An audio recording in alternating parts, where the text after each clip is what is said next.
So, as many of you may or may not know, this past year at AB, my senior project dealt with the issue of declining mental health in the school system. While I was still a student at AB, I was unable to share what I had made and the research I had done due to the prevention of the school administration. I have now been graduated for about a month and a half, and I have been debating on how best to display what I did and what I made without hurting those close to me who are still a part of the school system. The following that I present, therefore, is as unbiased a view of what has occurred between myself and the administration as possible given our current situation. So my project began far more ambitiously than I was able to handle, leading me to narrow it down to study of how I could show what mental illness meant to the students of AB in a way that would educate the community and help those without mental illness to empathize with those who do struggle, which is a large population of the student body. My initial idea involved gathering stories or testimonies from people within the community with mental illness and creating a website compiling them. I know many people at this school struggle finding an anonymous outlet to share their stories, and speaking from personal experience, just putting down what I'm feeling on paper or speaking to someone about it can do a universe of good for my stability and my mental health. Whether it's parents that don't believe in mental health or fear of being punished or viewed as fragile or just plain shame and embarrassment with the mental illness, many kids don't have the privilege of speaking about their struggles outright, and that's what I wanted to change. The reason this could not occur was due to the issue of anonymity. The school administration was worried about their liability should someone take offense to their story being posted online. So I made every student that I interviewed sign a release form for their stories. However, not every student I had interviewed was at or over the age of 18, and this meant that they needed a signature from a parent or legal guardian. This, in turn, left me with less than 4 stories, and neither I nor the administration believed that this was sufficient enough to warrant making a whole website.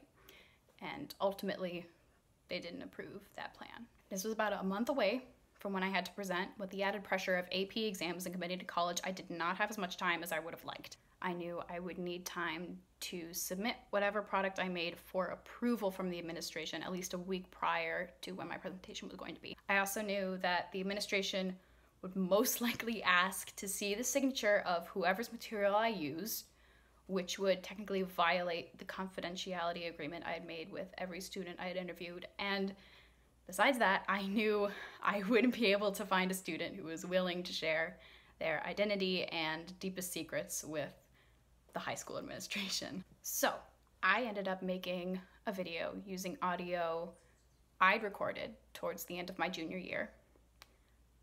There was no foreseeable problem with me using my own audio of my own volition and the fact that I am a legal adult. I had the audio handy, and it was something I recorded specifically to explain how my mental illnesses made me feel. And I was in a particularly horrible place that time towards the end of junior year, and though I'd never intended to share the audio with anyone but myself, it fit the goal of my project perfectly. So I edited the video down as much as possible to avoid any triggers I could have put in it while still keeping it informative.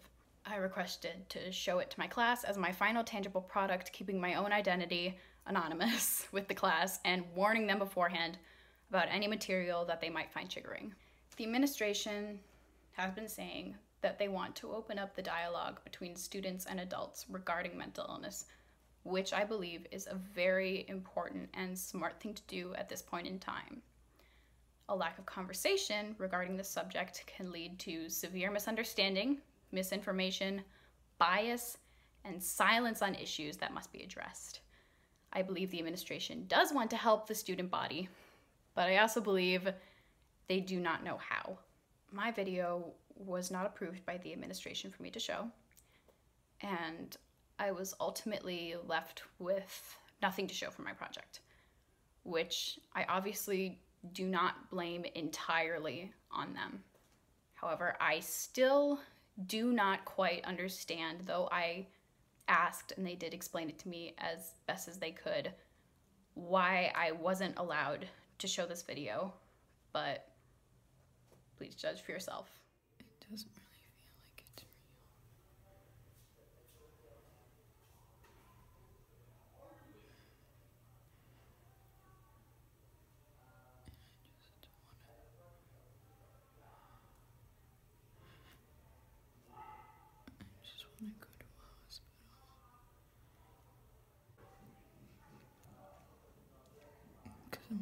tired all the time.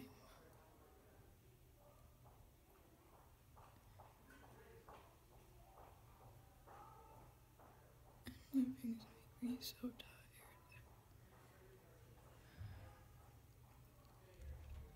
And everybody else knows too. So they keep being careful around me. And it's like I'm a burden.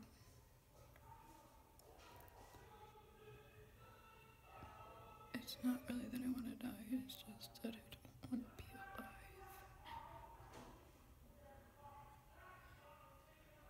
And it's not even a big deal. Just everything's so tiring and I don't think I could do anything anymore.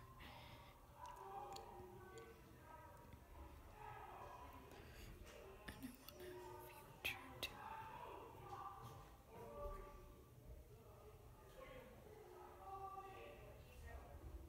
I just don't think I can. I want to skip all this.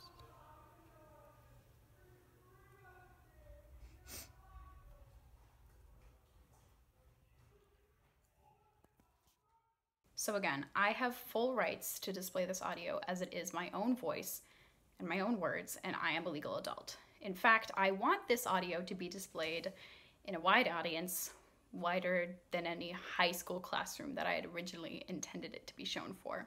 What I originally had planned on being an anonymous testament to the struggle of mental illness, I now understand must be more than that. I am not trying to ask for pity. I just want to be a voice for the people who, for whatever reason, cannot speak out themselves. Now, as for the Acton-Box Borough administration, I believe it is unfair of me to make an accusation and provide no alternative methods. I've had this whole past year to think about what I would have done differently if I were on the school administration. Please understand that this, while I do have a fairly educated perspective, is just my opinion, and it is impossible for me to be completely aware of everything going on in the administration that may have or will prevent these methods from working. First, there is a very noticeable lack of mental illness education. Every student is required to take a health class their freshman year as part of the physical education curriculum, and while we leave with a good understanding of sexually transmitted diseases, we are left without some very crucial information regarding mental health. This year, in an attempt to remedy this, the administration had the school complete SOS training. It is true that the SOS training was helpful for multiple students, and more kids were able to come forward with their own struggles as a result of going through it and seeing it. Therefore, my problem is not with the SOS training itself. I just believe it could be taken further than it was in years to come. First of all, the SOS training was optional, and many students therefore opted out just to have a free period. Though nothing is black and white, and clearly some kids were not in a good spot mentally to be watching this material safely, we need to stop treating mental illness in the school as if it's a sheet of thin ice. In my personal experience, it's made it almost a don't ask, don't tell sort of thing among the student body for fear of being ostracized or treated differently. In addition to this, the conversation can't only be about suicide. Suicide is a possible result of a lack of treatment for mental illness, most commonly depression. And we should be talking about these things way before they reach the point of suicidal thought. Secondly, I believe students should have the right to talk to their counselors confidentially about their problems. It is against the law, rightfully so, for these kinds of conversations to remain confidential should the student express the desire to hurt themselves or someone else. But not every single conversation needs to involve the parents. And I've known multiple students who have had this problem, where they can no longer look to their counselor as a confidant. Not all parents are accepting of or believe in mental illness, and some horribly enough, punish it. With no adult to speak with, a student is likely to fall deeper and deeper into their illness. Finally, I believe the administration needs to take far more steps to rid the school system and towns in general of its far too academically competitive atmosphere. Last year, when senior students committed suicide, I protested when people pointed to the school and its harsh work environment as a cause. But having gone through senior year as a student with mental illness myself, I now see clearly that school has much to do with the desire to commit suicide. Throughout our school career at AB, everything we work on is directed at getting into a good college. Teachers in elementary school through middle school talk only about competition and success measured in test scores and college acceptance. When you are a senior student at AB and you're feeling the added pressure of what can seem to be the culmination of 12 or more years of work, and it feels like you might not succeed, you might not get into the college you want to get into, or you might not get the perfect SAT or ACT score. With depression or anxiety or any other mental illness, it is very easy to feel like life is no longer worth living. The school system in its entirety, from elementary to high school, needs to focus on more than just competition, academia, and college. They must focus more on what genuine happiness can come from, and giving us a plastic flamingo toy and a granola bar does not cut it. I truly thank you if you've watched this far, and I hope you learned something.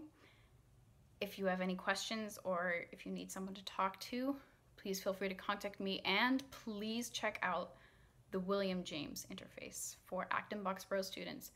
They are completely free to contact, and they can refer you to a professional who is right for you. I have linked it. Thank you, and remember, you are not alone.